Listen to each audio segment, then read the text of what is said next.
माझं नाव बालाजी उकंडे, राहणार हस्तरा, तालुका हातगाव, जिल्हा नांदेड।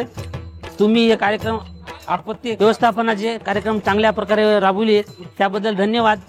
आणि अनिल पाटील यांचं आम्ही आभार मानतो। आणि सतत कार्यक्रम तुम्ही असेच चालू ठेवत राहा, त्याच्यापासून आम्हाला बोध मिळतो। याच्यामुळे असंच कार्यक्रम चालू ठेवा ही आमची इच्छा आहे बस।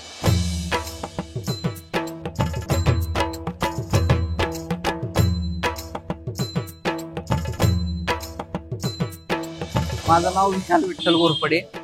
महाराष्ट्र शासनाने जो आपत्ती व्यवस्थापनाचा जो कार्यक्रम राबवला आहे तो अतिशय चांगल्या पद्धतीने राबवलेला आहे आणि असा उपक्रम दरवर्षी शासनाने राबवावा, जेणेकरून जनजागृती होईल आणि सर्वसामान्यांना आपत्ती व्यवस्थापनाबद्दल माहिती मिळेल।